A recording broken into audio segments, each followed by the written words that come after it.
Hello and welcome to another edition of your favourite podcast, Insane in the Fembrain. Greetings one and all. Good to have you back. I hope you're doing okay. I hope you're well. As I always say, make sure you, and I genuinely mean it, I hope you're good. I hope you're well. I'll get into what I've been up to in a minute. I've just shed all my belongings, but I'll tell you about that in a minute. Before we get on, I need to tell you about our wonderful sponsors, the guys that keep the lights on. As you know, this podcast is being supported by those wonderful lads, Save Our Souls Clothing. Mark and Stacey doing wonderful things, and like I say, they're our sponsors. If you go to their website, sosclothing.co.uk/membrane, and use the promo code membrane, that's one word, you will get 15% off, not just our merch, but off everything on the site, off their entire collection. So go to sosclothing.co.uk/membrane, use the promo code membrane. You will get money off, 15% off, not just our membrane tees and hoodies, off of their entire range. So there you go. So do that. That would be swell, because they're good lads doing good things, and they're brilliant. They're also looking after our merch for the Tuned Up Time Machine, which is the radio show that producer Paul and I do on Islington Radio with the wonderful Vic Slayton and Big Knobs himself. And so go and do that. They've got all manners, and they've got some brilliant designs up there. They're always working hard, trying to push it in different directions. It's such a great clothing site. Save Our Souls Clothing, and it's all ethically sourced. It's vegan friendly. So what's not to love? Get involved at Save Our Souls sosclothing.co.uk/membrane. Use the promo code membrane. You'll get 15% off, and that is it. So there we are. We have got some other sponsors coming up. We're just in the process of sorting that out. So yeah, we're stepping up. We've got other people supporting us. It's not bad, is it? Not bad at all. What's been happening? So before we get into it, I'm now a vegetarian. I'm giving that a stab, and I'm doing all right, actually. I'm day 4, which I know is not a lot, but I already feel different. I feel good. And the food that I've been having, I'm like, oh yeah, this is all right.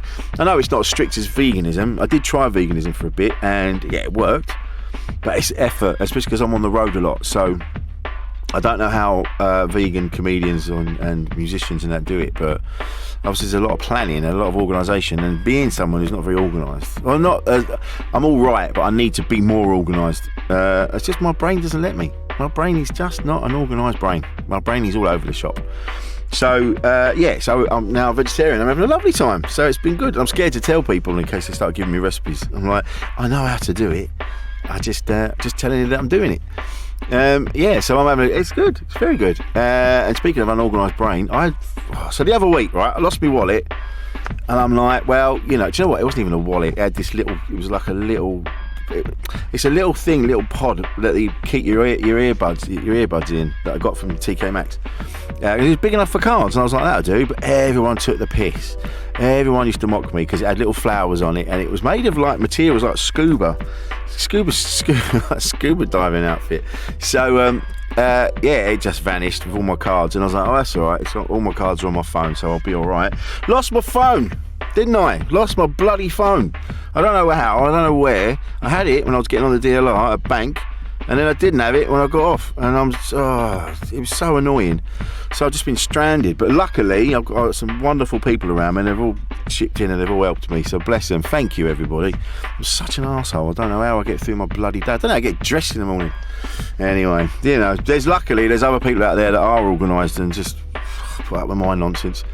Speaking of which, this week's guest is the wonderful Lyndsey Clay. Lyndsey Clay is from Connected Brighton, which is a small company that she started in the lockdowns to sort of, to connect small businesses in Brighton, because, as you know, everyone was going mad in the lockdown, panic buying this and that and the other, and saying, oh, the shelves are empty. And you're like, well, they are in the bigger supermarkets. But if you go independent, which is what I was doing, there was a beautiful little shop run by a wonderful Muslim company, Muslim family that lived around the corner from where we were in Leon C, and they had everything: toilet roll, eggs, the lot.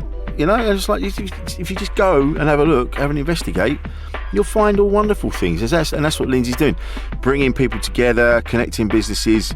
It's a really nice thing. Brighton's a great place anyway. It's a wonderful little city, and it's good that now she's like sort of connecting people up, and they do specialist nights and things like that. And you'll hear about that in the episode.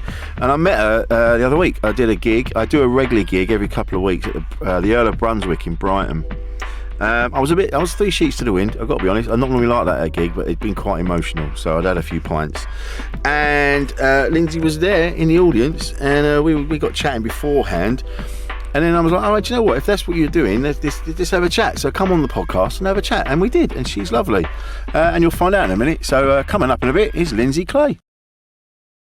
A podcast from producer paul.co.uk. You good? You had a good week? Yeah, it's been busy. Had an event last night. We were eating Mexican food at Tallock last night with a group, which was really fun. On the old margaritas, which was fun. I love Mexican food. It's good, isn't it? It is. Not so much next day, but it's good at the time. I do love it. Yeah, good. I lost my wallet. And What? Yeah, I lost my wallet the other week, and I'm like, well, that's fine. All my stuff's on my phone, so I'll just use that. Lost my phone yesterday. Don't even know how I did it. Just vanished. I got on the DLR and it just vanished. So I've been dealing with that this morning, trying to, replace everything. And Had you backed up to the cloud? I have, yes. So it's much easier, isn't it? Well, yeah, it's just the fact that everything is on your phone. So there's train tickets for the weekend, and then so I've got to do, I mean, this is the thing, like, as we've just experienced, like, technology is meant to sort of benefit us and make things more easier. And it's such a bollocks when one bit goes wrong, you know, they never talked about this in Star Trek. It was always so smooth. Those things never ran out, did they? They were like, oh no, it's recharging. Yeah, there's none of that. Nothing never ran out. Their phasers always were set to whatever, and everything was fine. They didn't have an Android Apple fight either, did they? Everyone had the same technology. That's it. Yeah, it was all fine. No one was like, you got an Android? What's wrong with you, mate? Yeah. Can I borrow your Apple charger? Yeah. There's none of that. And now we're in the future. The future's fucking rubbish. The thing is, it's so brilliant when it works, and it's so shit when it doesn't, because we rely on it so heavily now. Like they've made us so addicted to it. We don't know what to do when we don't have it. Well, this is it. Like you say, it's, you know, you don't realise until I knew as soon as it had gone that I didn't have my phone. I just felt it. I'm like, but I don't even know where it went, but I could feel that it had gone, and you don't realise how connected you are with it. You know, you just. Yeah, it's everything, and it's ridiculous. And I'm a bit sad that it is like that, to be honest. You know, like, I mean, the irony of talking about connections with you, with what we're going to talk about today. Oh, yeah. And saying, you know, that's a good connection, but I think the fact that we rely on our phones too much to be connected.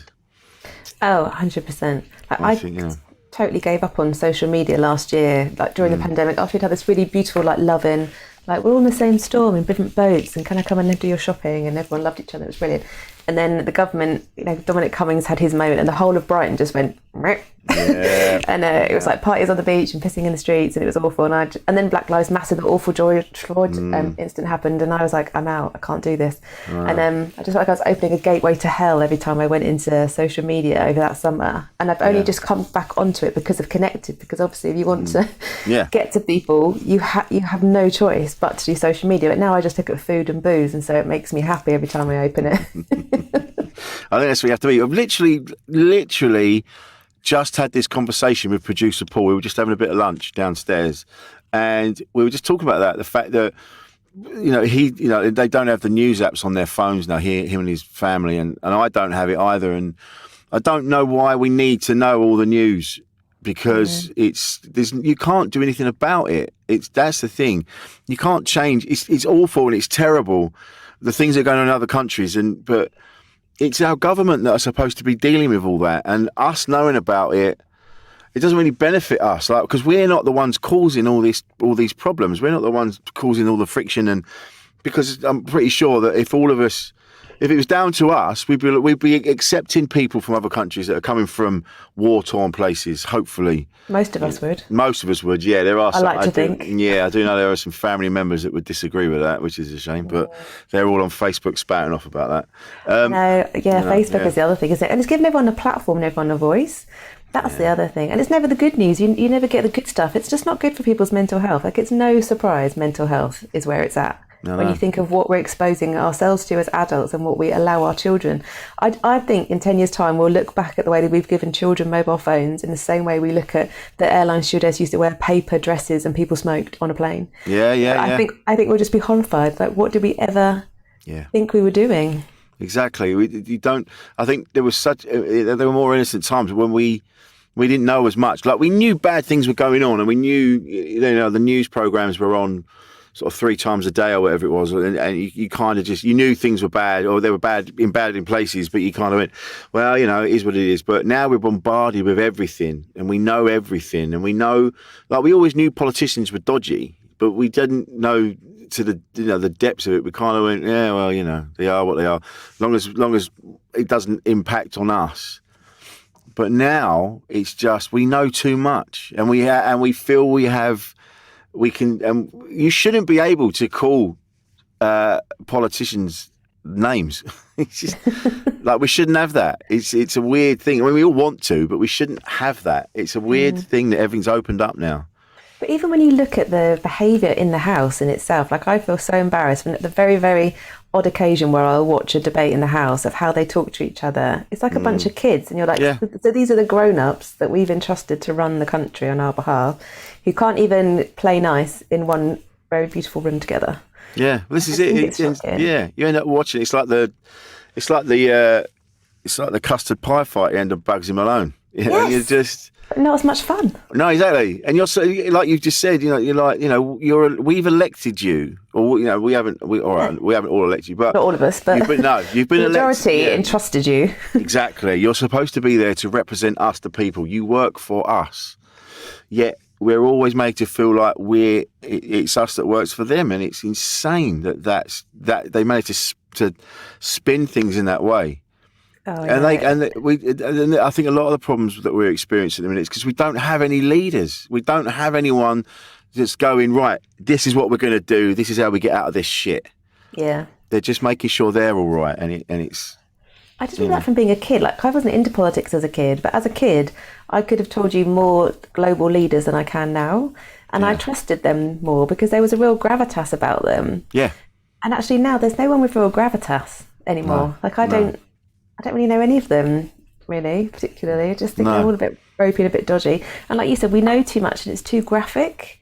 Yeah. That's the other thing. We shouldn't know the level of detail, and we shouldn't see the level of imagery that we see either. I think it's so bad for everyone. The things that you can see now on the news channels that any kid can look up BBC News and have a look at. Yeah. Oh, God, yeah. And that's the other thing as well, is that because of the internet, everything is available. And you're only 2 clicks away from horror or disgusting things, filth. Whereas when we were kids, you didn't have that. If you wanted to find that sort of thing, you'd have to go and find it, literally go and find it. But now it's just there. That's what really worries me, though, about every age group. I think especially kids, they're just so desensitized to everything because they can go and watch an Al-Qaeda beheading if they want to, and they can watch whatever. And porn hasn't changed particularly either, and the impact that has on both sexes. Like, I know, sort of talking to guys that feel that they've definitely done some damage to themselves because they've just enjoyed porn too much. And as well as what women feel they have to do now. And again, everything is so graphic and it's so accessible. I don't have kids, luckily, so I don't, but I fear for everyone else's. I understand that. Yeah, it's funny. Mine are older now, so they're old enough to make their own decisions, which is good. But it was a worry for a bit there. And we're talking about connectivity, and that's what I think. We've said this a few times on here. When the lockdowns happened, and I think that's when we realised that we actually do need to be connected to each other. That's how we thrive, and it was sort of taken away from us, that choice. Even if you don't really want to go and see someone, the fact that we couldn't really made an impact on people. I still think that we haven't really gone through the collective PTSD from that period yet. No. You couldn't hug so I live on my own, And I remember going to see my mum, which strictly wasn't meant to do, but sitting at the end of the stairs of her front of her house and having a cup of tea. And she was crying, and I couldn't hug her because obviously you didn't know if you had the virus, and therefore we were going to could hurt her more. So I just had to sit there and watch her cry. It was like, Isn't that awful? Horrendous. And my mum's a real people person. I'm a real people person, but I actually really enjoyed lockdown. I love that there was no FOMO or FOBO. I was like, well, sunbathing it is. That's it. Yeah. I think that's it. The first one, everyone was strangely zen. We're like, isn't the weather nice? Yeah. Just go up, just play games and have a nice time. Yeah. I don't think we've really realised what we've gone through because we're still in it. It's still not ending, and now we're going into winter. That's caused a whole new set of anxieties for people. I know I've got friends who still haven't come out even over summer that didn't feel. I'm like, Jesus. Whereas I kind of threw myself into it a bit more. Yeah. Safely, obviously. But I just think there's so much that we went through during that period that just still hasn't quite hit us yet. Because I think while you're in it, I know that from like when I've gone through tough times in my life, the whole time you're in it, you're just in it and you're fighting it and you're doing it. You've got to get through it. Smack a smile on it, put your big girl pants on, like, let's go. I think when it's all over, I think there will be this. I think we're already seeing some mental health rise anyway with hybrid working, where people have got anxiety about getting back on tubes and trains and cars, and now the petrol crisis on top. We're just building this mental health crisis. We are. I fear. Yeah, it's exactly what it is. It's more. I was saying this earlier. Everybody I know seems to be on the edge. Everyone's really struggling with everything, and it's difficult trying to say to everybody, going, look, it's going to be fine. Stop looking at the shit. Stop looking at it. Yeah. Just stop. They're trying to prise people's hands off that now. They're like you were saying, because they've had access. I remember that with the government, like in my corporate career, I've been very kind of analytical and data orientated, evidence based. And so I was amazed when they did the daily briefings and they were sharing all this data with the world. I was like, wow. I mean, kudos for sharing it. Could have made it in a way that anyone could actually understand it, but halfway there. But now we've got used to that level of detail, haven't we? Yeah. So now trying to prise people's hands off the information. Yeah, we're all addicted to it. We're all addicted to it. Yep, it's terrible. I get it, and that's having not had my phone since yesterday. I can actually start to feel myself sort of like coming back down, like relaxing, going, well, you haven't got it, so you're gonna have to do something else now. Yeah. All those things you said you'd do. It is, but there's probably something that's quite nice about that detox though for you, which at some point, I'm not having it. Once you know it's on the way and everything's back on it again, once you get it. But that, I know friends that do digital detoxes and they won't look at it for, X many hours and they'll do this, that and that. But it's just that reliance and that addiction. Yeah. But I know I'm just as bad. Well, this is it. We're all as bad. And there's books. I like to read. I do like to read. And I've got a stack of books that I want to read. And I just keep picking them up. And I'll read a couple of pages. But then I'm like, my brain's like, no, this is not what we want to do. Books are boring. Let's go and look at pictures of whatever on Instagram for 20 hours. Oh, Instagram hole. What does your explore page show you when you go onto to go to search for something? On Instagram or on anything? On Instagram. What holes do you fall down? It's normally classic cars, weird art, and what is it? Bands, music, a lot of music and bands and clothing. A lot of clothing. I follow a lot of men, like stylish men. Oh, nice. Yeah. I just love that you can click on one thing once and that's it. Your explore page is like, oh, I think you like this. You're like, do I? I become obsessed with those videos, like dancing videos. Because I looked at one once. I was like, oh, that's fun. That's it now. That's what my dad tries to show me. The TikTok ones. Yeah. Yeah, right. They're so perfectly in sync. And because, I throw my own shapes, although I'm trying to go to a dance class every week at the moment to support this Hove Dance Centre and promote what they do, as I like to promote local businesses, as you know. But yeah, I'm really enjoying that. That's kind of fun. But I'm probably safer to dance on my own in a nightclub or something. I know, yeah. I'm the same. Once I get going, it's like the boulder from Razors of Lost Art. No one's stopping that. No, exactly. I had to dance to my own tune. Yeah, yeah. I think as well, because after a few gin and tonics, I will kind of channel my inner J-Lo. So I will just become like, my own mini J-Lo, or what I think is J-Lo. I mean, it's probably a car crash in the making. But for me, I'm the sexiest thing going. It'd be nice to see the two things next to each other, like the J-Lo version and your version. Yeah. Never ever record it. We're never going dancing. That'd be really funny. So Connected Brighton. Yes. Is you? Did you start that? I did, yeah. So I started it in lockdown. It's funny looking back. It's only been 6 months, and it's been such an amazing learning curve. I had such a build it and they will come attitude that I set it up as a limited company within like 3 days of putting on Instagram live. Yeah, right. I was just so confident that it was going to work. But yeah, so literally in lockdown, so in the March, I just thought, I'm going to give some city tips because so many people are moving down here, and I'll just talk about, businesses that are still going and where you can get takeaway coffee from, because that's all you could do at the time. And then it just built from there to waiting until the rules changed and working with the rules. We did outside sports for the petanque while we could, but we were allowed to go in anywhere. And then when you're allowed to go in anywhere, you could only do it in 6. And so you just kept to 6. And then, we've just moved with the rules as the rules have changed. And now we can have 12. I only have 12 people because I really want people to have a chance to talk and connect. And it means nobody can get lost because I can always make sure that everybody's talking to someone and having a good time. And I said that's my USP really, is the small groups and connecting people. But yeah, it's just a baby business born in lockdown.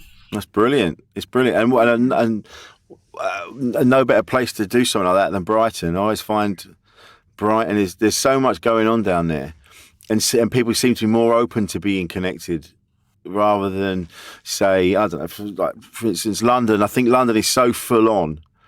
And it's so expensive. I know Brighton's expensive to live there as well, but I think London doesn't give a shit about you. You either keep up with it or tough shit, And that's something that always amazes me about London. I've got lots of wonderful single friends in London. It always fascinates me because I'm like, how can you be single in a city with so many people in it?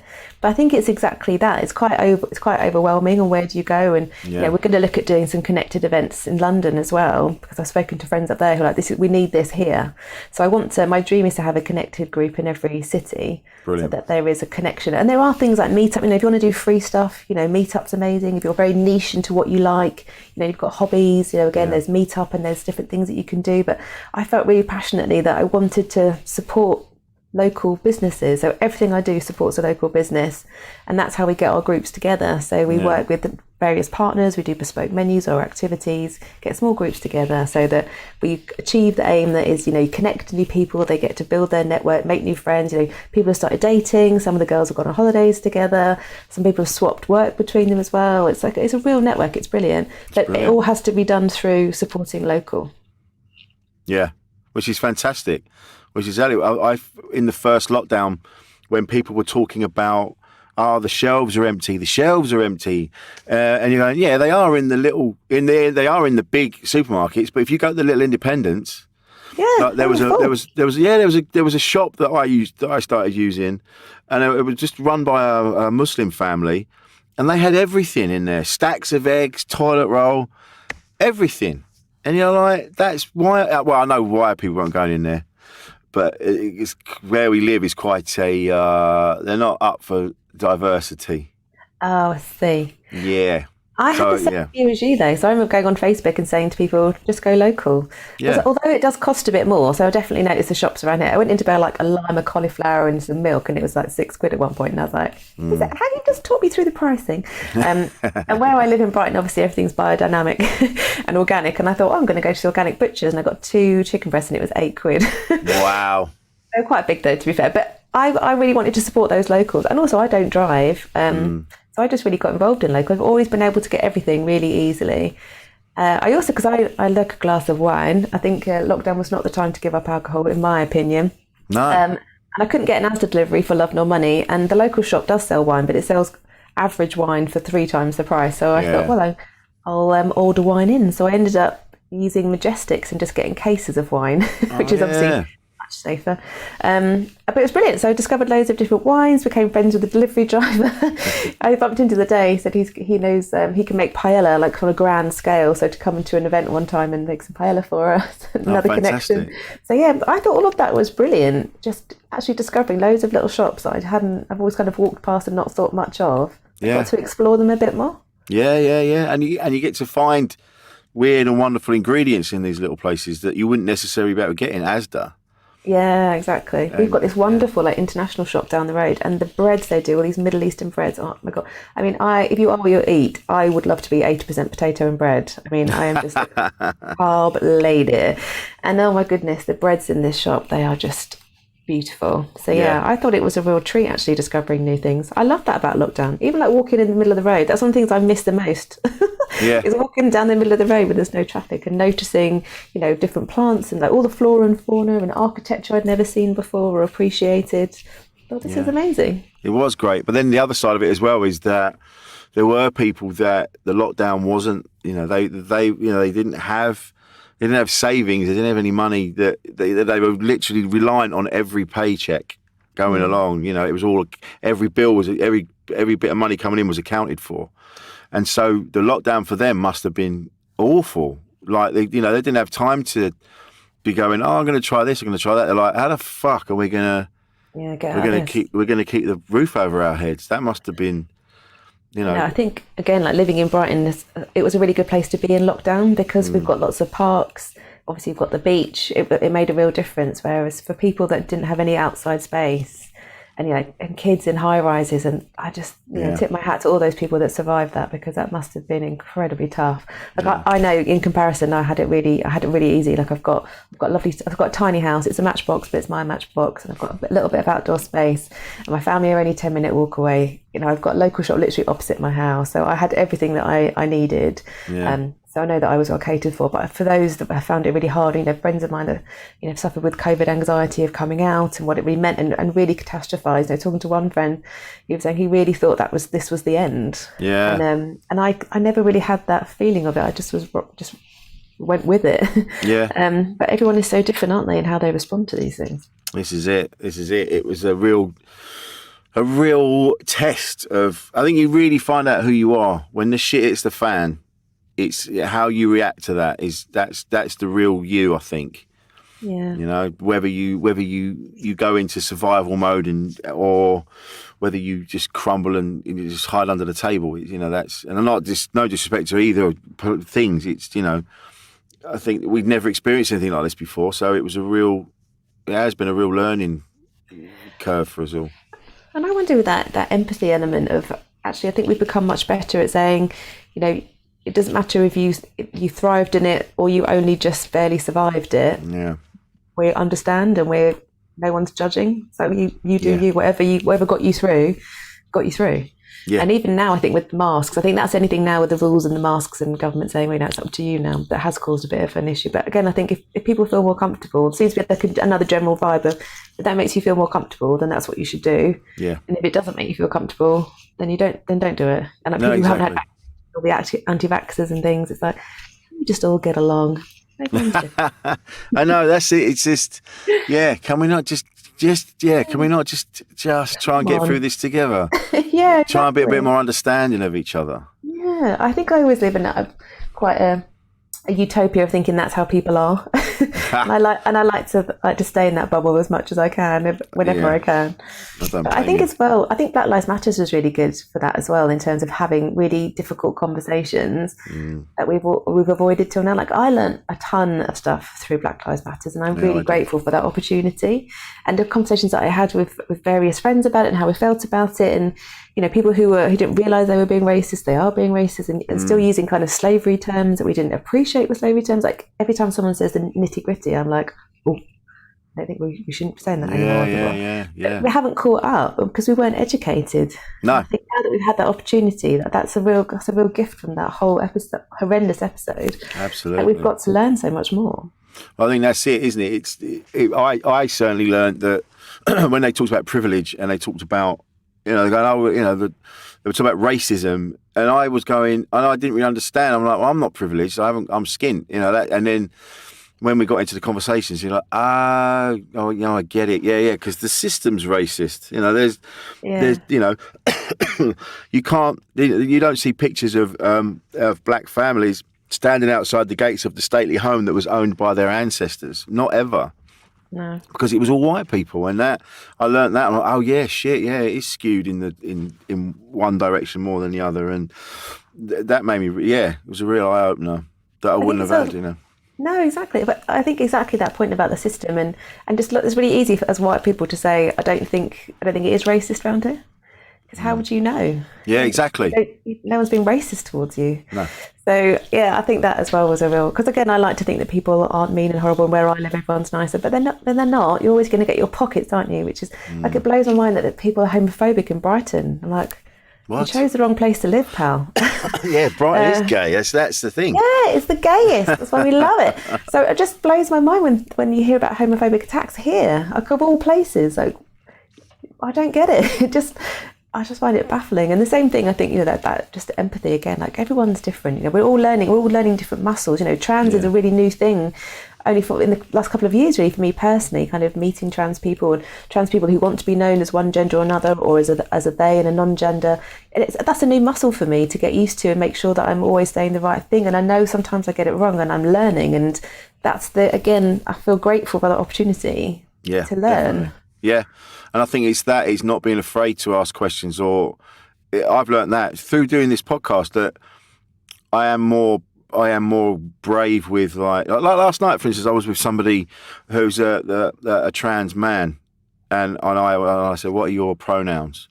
And I'm like, "Oh, he, him," and I'm like, oh, "Okay, cool," which I wouldn't have been able to have done a couple of years ago. I would have panicked and assumed and tried not to look like a twat and upset somebody. When really, if you just ask. Both sides should be open to the conversation, so you should be fine. I think we're definitely getting better. I think it's having the conversation instead of just calling people out and labelling them for not being empathetic or not caring or being different. It's actually, can we just all get along? Like, tell me what you want to be known as, and then I can do that. Yeah. Instead of, because, it's shouting and hollering on both sides, There's the people like you and I, we're trying to find our way and we're trying to make sure that, we get it right. So we ask the questions. But then there's other people that, on both sides, that are a bit more, like there was someone the other day and they were going, I am tired of being misgendered. I am tired. And I'm like, okay, but you're not opening yourself up to be asked any questions. You're just straight away in with the outrage.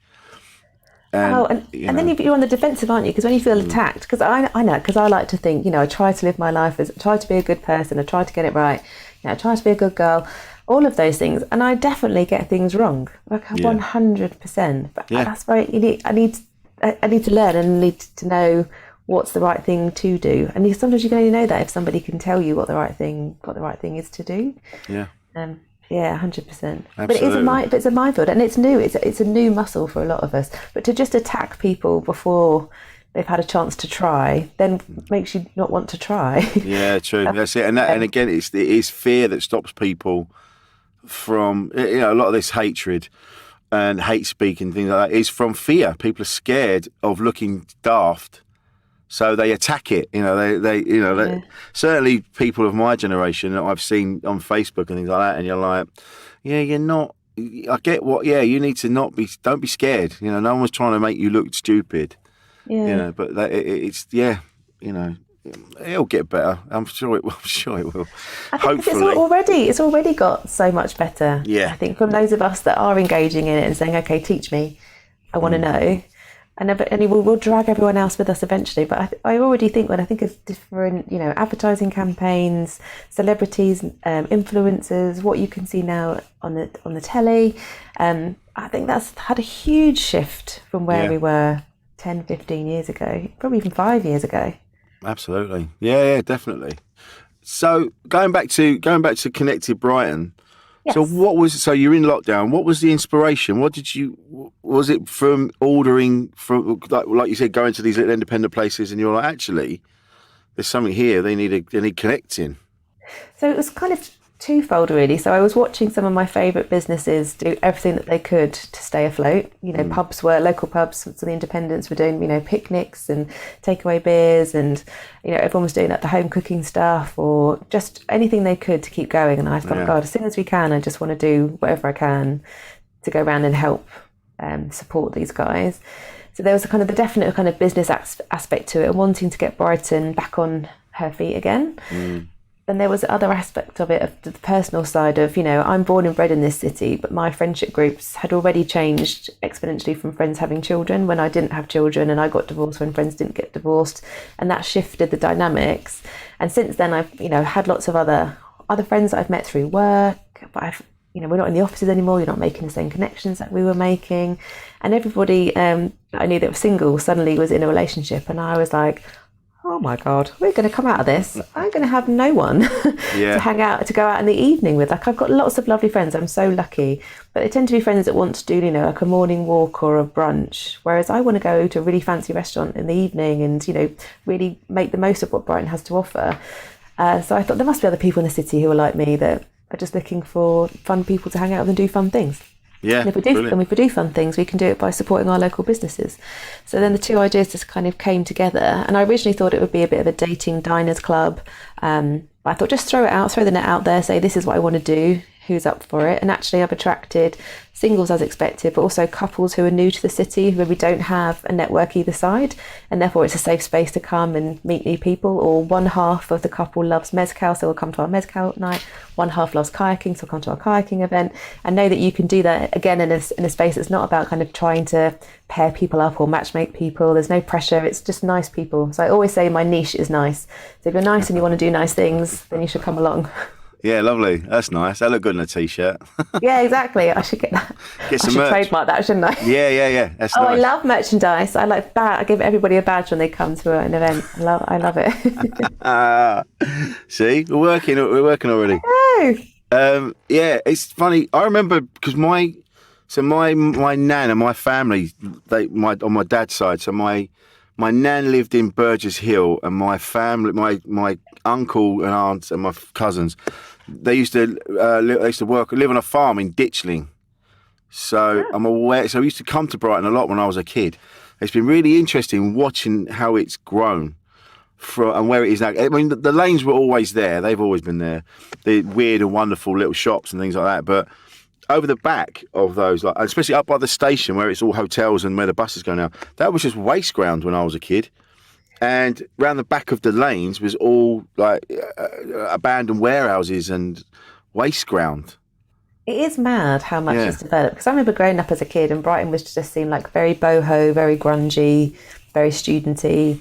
Like when we were kids, we went to the same restaurant for everything. We went to Al Duomo's, which is still there. Like any birthday or anything, went to Al Duomo's. I didn't even know that Indian food could be eaten in a restaurant until I was about 21.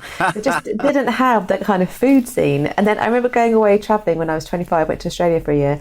And prior to that, I'd worked to my local pub. It was like sticky floors, ripped seats, a couple of lights out, scampi and fries. Came back and it was like bare brick. You could get kettle chips and strawberry beer. And my local park was selling ciabatta and cappuccino. I was like, what's going on? What's going on here, everyone? And then it's just got chicer and chicer every year. Yeah. I remember because my nan was a vegetarian, so we used to get taken to a restaurant called The Laughing Onion. And it's where Brown's is. I think it's Brown's, around the back of TK Maxx. It's there. Yeah. That's where The Laughing Onion was. And that was when I was a kid. So I remember going in there quite a bit and experiencing vegetarian food. But I didn't experience that anywhere else. It was only in Brighton. Oh, really? Yeah. But I just loved Brighton. I've got a lot of fond memories of it. Just because we never went we used to go to the beach now and again, but we always used to go to the lanes and it was all, I always just found that more interesting as a kid as well. Like you could hear different music and people dressing differently. I think it influenced me a lot growing up. I think Brighton's brilliant for that because there's just a bit of everything. I remember being about 12 and in boots, and I was going up the escalator and then coming down the escalator. There was like a guy dressed as a lion, someone else dressed as the Tin Man, someone else dressed as Dorothy. And I just didn't think anything of it. It was like 11 o'clock on a Saturday. I just sort of glanced over and just glanced back again. Yeah. And I was just really conscious of, not that I was shocked that I'd seen them, but I was just shocked I wasn't shocked. And it was like, Brighton. Never know what you're going to find, do you? You know, my grandparents always used to call our house the pub from Star Wars because you never knew what you were going to find. Because my mum loved to like pick up every waif and stray going. Oh, still amazing. Does. Yeah, she's brilliant. But you can get that in Brighton, and you can just be whoever you want to be. Like no one's ever really questioned it. So I think in terms of that conversation of how, you know, as well as the cities evolve, but also how we're evolving culturally, Brighton's probably always been ahead of the curve in that. Yeah, definitely. And you've also got you've got the beach and you've got the wonderful city itself. But then you've got just up the road, you've got Devil's Dyke and you've got the Downs. So you're surrounded by that as well, and it's such a straight. Once you go out, it's funny when you go over the Downs and you're into Brighton. It does feel like you're in a different world. It's got its own little microclimate around here. It does feel like a bubble. And it's funny spending more time around the different burbs of Brighton, because I'm very Preston Park based, so 5 Ways Preston Park, that's where I grew up. Like my mum and my sister are still just down the road from me. And then as part of the business, I'm moving around a bit more. And also in lockdown, I remember doing like big walks, going around all kind of Queen's Park Ward and then around Kemp Town. And I'm spending a lot more time in Hove. And you just appreciate, and they feel very different. It's like London, isn't it? When you kind of move between Mile End and Shoreditch or wherever, you can sort of feel the difference. They've each got their own kind of different style of communities and different views that you get. We've got such beautiful parks around here. I love Queen's Park, going up to see the swans, and loads of real tropical flora and fauna around here as well, which I never really appreciate. It is like it's like Costa del Brighton, isn't it? It is, yeah. I tell you, going back to seeing unusual people just wearing things. I tell you, there used to be a guy. I don't know if he's still around. He was in Sutton over sort of Kingston way, and he was dressed he's a wizard basically. He wears this big purple cape with gold moons and things on it, and he walks around. And I think he's got a hawk on his arm, and he walks around. I'm sure that's what it was. I'm pretty sure I haven't made that up. I do remember. I hope it's true, because it sounds amazing. And especially doing it in a place like Sutton. Brighton, you kind of go, yeah, that's Brighton. But Sutton, I loved how everyone embraced Disco Pete in the city. So do you remember Disco Pete? He only just passed away just recently. No. The last year and a half he passed away. So it's an old fella who used to wear these trousers with fire emblems on them, like fire trousers, and he'd be at the front of every gig. He would be there with his white gloves on, like dancing away. Even when it got into like wheelchair bound, he'd still be being pushed up to the front by somebody so he could still get to the front. It's like absolute legend. The graffiti artists have done a mural to him as well. Oh, that's fantastic. And you see all the young folks. So when you go to, I remember going to, a Dizzy Rascal gig or something in Brighton, some kind of festival, Disco Pete's at the front. There's probably 80 odd at the time. And all these young people are going up and having their selfies done with him and everything. He was just like local legend. Yeah. Oh, I love that. I love that sort of thing, that someone's just lived their life how they wanted to live it, And I think Brighton will give you the space to do that. It just allows that, I know so many people down there that are creatives. Like I know spoken word artists, comedians, writers, musicians, all sorts of people. They all just, everyone sort of knows each other. It's a really nice feeling. It's a good community, isn't it? Yeah. That's like one of my favourite times of year is the Brighton Festival. I just love it.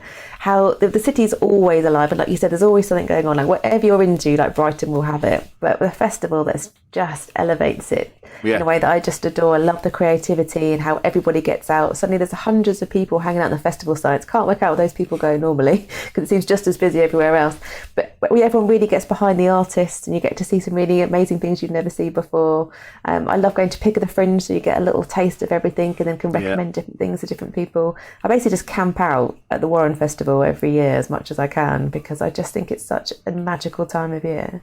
Oh, the Warren Festival's fantastic. I did it. I gigged there a few times. The wonderful Dave Fensham was booking it. Yeah. And so I got to do it a few times, which was nice. He's great. Do you know him? I've just seen him a lot. I go out a lot. I like to support, obviously like to support local comedy, and they're doing more at the Electric Arcade now that the Warren Festival on the Beach is closed. But I saw Dave a couple of times at the Warren on the Beach, freezing. Yeah. And also where I saw you last year when Comedia kind of teamed up with the Warren and were on the beach. Oh, yeah.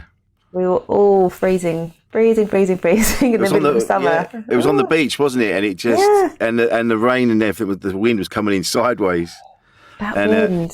But still managed to have a good time. Everyone there was an element of, I think everyone was like, look, we're here now, we might as well just get stuck in. I think I did that as well. There was a gig in Weston-super-Mare. It was in an old quarry, and so the comedians we were all on stage and covered, but the people were uncovered, and I've never known rain like it. Torrential doesn't do it justice for the size of the rain that was coming down, and the people still stayed. No one left. They still stayed, and they still watched it, and they still laughed, and they still had a good time. I love that. And I The think, resilience, the resilience of the people in this country just shone, didn't it, through that? Because it was the same when we were sat on the beach. I remember sat there, it was August, wasn't it? And I had like a massive puffer jacket on, woolly hat, gloves, scarf. But I was going to watch that comedy show regardless because we were there, like you said, we can do it, so we're gonna do it. Yeah. Hell or high water. And I think high water did come. I think at one point this, part of it got almost washed away, and we had to put the stones back again.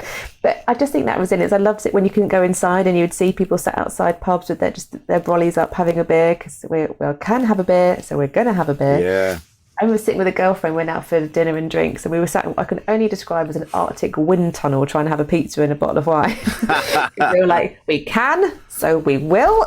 Yeah. Doesn't matter. But we did get about 3/4 way through and we're like, should we just take the best home? It was just too much. We did try. A friend of mine, she's got a couple of pubs in the East End, and there's one, so me and a couple of friends went to it.